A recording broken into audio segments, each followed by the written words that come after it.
5 mois de bataille. Ça bouge pour OD. Le 27 juin. Le 10 janvier. Le 6 février de Barbie. C'est la fin d'année et pour Libération, ça signe le moment de vous proposer notre rétro. Donc on a réuni les chefs de nos différents services pour vous rappeler les 10 événements qui marquent cette année 2023. Le report de l'âge légal de départ à la retraite, c'est une des mesures phares du programme d'Emmanuel Macron. Le 10 janvier, la première ministre Elisabeth Borne présente sa réforme à la presse. Elle propose un âge de départ à 64 ans, c'est 1 an de moins que la proposition initiale du chef de l'État. S'ensuit 5 mois de bataille à la fois au Parlement et dans la rue. Au départ, la contestation est bon enfant. On assiste aux plus grandes mobilisations depuis 1968. Mais une fois le 49.3 enclenché par le gouvernement, la crise politique s'intensifie, les manifestations se font plus violentes. Les oppositions gardent une forme d'espoir, d'abord avec le dépôt d'une motion de censure contre la Première ministre. Celle-ci échoue seulement à 9 voix, puis avec un recours devant le Conseil constitutionnel, lequel valide la loi. On est le 6 février 2023 et un séisme d'amplitude 7,8 sur l'échelle de Richter frappe le sud de la Turquie et le nord de la Syrie. Ce séisme est suivi immédiatement par une série de répliques tout aussi importantes. La catastrophe est terrible, le tremblement de terre a fait au moins 50 000 morts et plus de 2 millions de sans-abri. Des villes entières ont été rasées de la carte, complètement détruites, dont la ville historique d'Antioche. Le 8 septembre, c'est le royaume du Maroc qui est touché par le séisme le plus puissant de son histoire.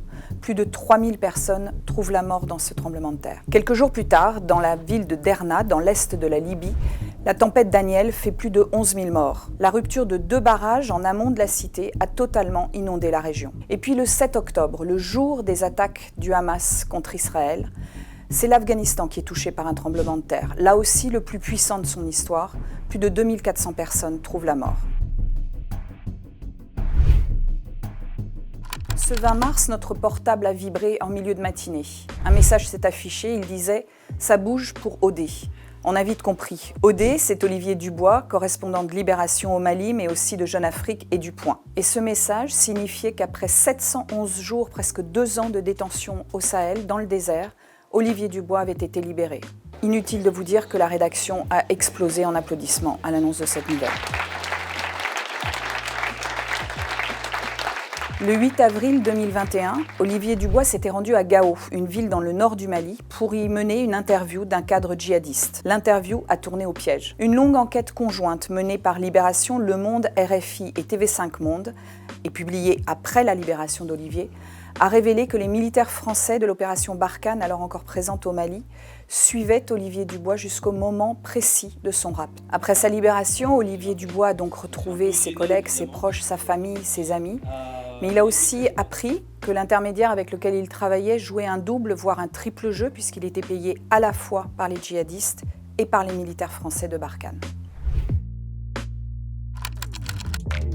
Le 2 mai, le syndicat des scénaristes de cinéma et télévision à Hollywood lance une grève historique. Après 148 jours, elle devient le 2e plus gros blocus de son histoire. De leur côté, les 160 000 acteurs américains syndiqués à la SAG-AFTRA tiennent leur grève pendant 118 jours d'affilée. Ils luttent pour leurs acquis sociaux, ils exigent des revalorisations de salaire et des garanties contre le développement de l'intelligence artificielle. La conséquence, c'est la mise à l'arrêt des tournages, les tapis rouges des airs, la paralysie totale de la production de la vaste majorité des films et séries, causant des pertes estimées à 6,5 milliards de dollars. L'industrie est mise en face des bouleversements causés par le boom des plateformes de streaming et la demande galopante de contenu numérique. Le bras de fer avec les patrons des studios et des plateformes de streaming s'est soldé par des accords qui feront date.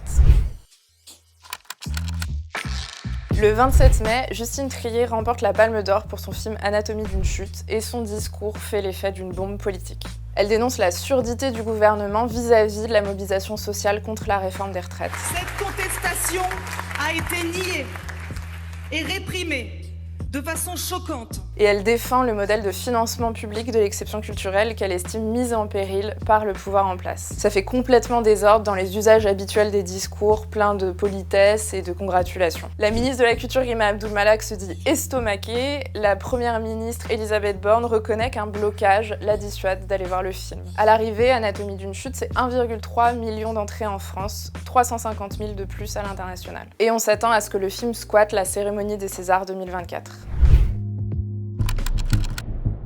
À 8h15, le 27 juin, un refus d'obtempérer est annoncé à Nanterre, sur les ondes de la police. 2 agents lancent une brève course-poursuite. 3 minutes plus tard, Florian M. ouvre le feu sur le conducteur de la voiture, Naël Merzouk, un Français d'origine maghrébine de 17 ans. L'adolescent est tué d'une balle dans la poitrine. Des sources policières évoquent immédiatement une situation de légitime défense. Cette version vole en éclats 2 heures plus tard, avec la publication d'une vidéo sur les réseaux sociaux. Sur ces images, on voit que Florian M., mis en examen pour meurtre, n'était pas menacé. Le soir même, à Nanterre, des habitants descendent dans les rues pour crier leur colère. Les nuits suivantes, dans des centaines de villes de France, des feux sont allumés dans les rues, des commissariats sont attaqués et des commerces sont pillés. Ces révoltes sont réprimées par la police avec une utilisation massive d'armes mutilantes, de LBD et de grenades de désencerclement. Face à la colère, la seule réponse politique apportée est répressive. Le gouvernement vise comme responsables les parents des jeunes mobilisés pendant les émeutes. La violence policière, point de départ de cette révolte, est une nouvelle fois ignorée. Le raz-de-marée auquel personne ne pouvait échapper le 19 juillet, c'est le blockbuster Barbie.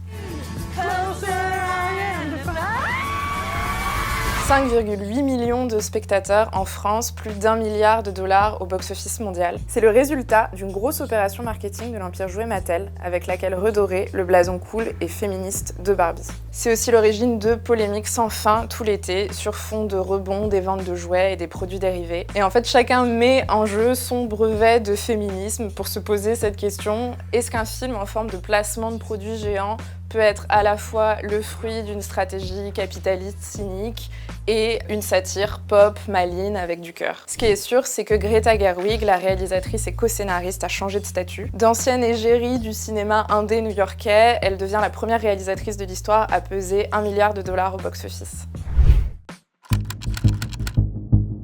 Le 7 octobre à l'aube, le Hamas lance une attaque sans précédent contre Israël, juste à la frontière avec Gaza. Dans les kibboutz, ces villages, le Hamas s'attaque sans discrimination à tous les civils présents, hommes, femmes, enfants, personnes âgées. Les atrocités commises sont abominables. L'attaque dure plusieurs heures, plus de 1200 personnes ont trouvé la mort, dont au moins 800 civils. Le Hamas kidnappe également plusieurs centaines de personnes, des femmes, des enfants, des bébés, des familles entières qui sont ramenées dans l'enclave de Gaza. La population israélienne est totalement sidérée. Le Premier ministre israélien, Benjamin Netanyahou, promet alors une revanche sans précédent. Depuis, l'armée israélienne pilonne sans relâche la bande de Gaza. Dans cette enclave, où la densité de la population est l'une des plus élevées au monde, le bilan est catastrophique. Près de 20 000 personnes, une majorité de femmes et d'enfants, des civils, auraient été tués dans ces bombardements. Près de 2 millions de personnes ont été déplacées vers le sud de l'enclave, pensant y trouver la sécurité, mais même le sud n'est pas épargné par les bombardements israéliens. Ce bilan vient des autorités sanitaires de la bande de Gaza, contrôlées par le Hamas. Ces chiffres sont donc invérifiables à l'heure actuelle de manière indépendante, puisque les journalistes internationaux ne peuvent pas mettre le pied à Gaza. Mais ils sont pourtant considérés par les experts, les ONG, l'ONU, comme relativement fiables. Une trêve d'une dizaine de jours a permis d'acheminer de l'aide humanitaire et de libérer une centaine d'otages, des femmes et des enfants principalement. Il reste aujourd'hui environ 130 otages israéliens dans la bande de Gaza. On ne sait pas s'ils sont vivants ou morts. Les appels se multiplient pour un cessez-le-feu durable, pour une solution politique. Mais entre un gouvernement extrémiste en Israël et une organisation terroriste inflexible, toute solution politique stable semble plus que jamais incertaine. La NUPES, Nouvelle Union Populaire Écologique et Sociale, aura tenu 1 an et demi.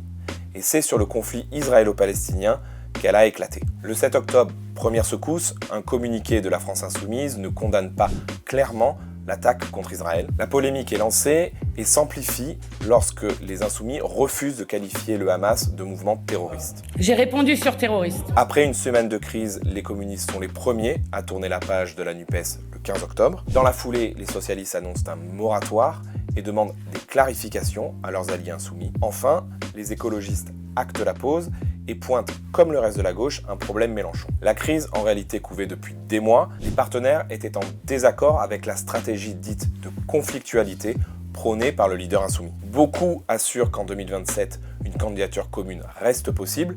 En même temps, ont-ils le choix avec le RN en embuscade ? Le 13 octobre, quasiment 3 ans jour pour jour après l'assassinat de Samuel Paty, le terrorisme frappe à nouveau l'école. L'assaillant s'appelle Mohamed Mogouchkov, il a 20 ans. De nationalité russe, il est fiché pour radicalisation islamiste. En fin de matinée, dans son ancien collège-lycée d'Arras, dans le Pas-de-Calais, il se rue sur 4 enseignants armés de 2 couteaux. Il poignarde à mort Dominique Bernard, un professeur de français de 57 ans. 3 autres personnes sont blessées dans l'attentat. Avant l'attaque, Mohamed Mogouchkov avait revendiqué son geste dans une vidéo au nom de l'organisation État islamique. Il a depuis été mis en examen, tout comme son frère et l'un de ses cousins.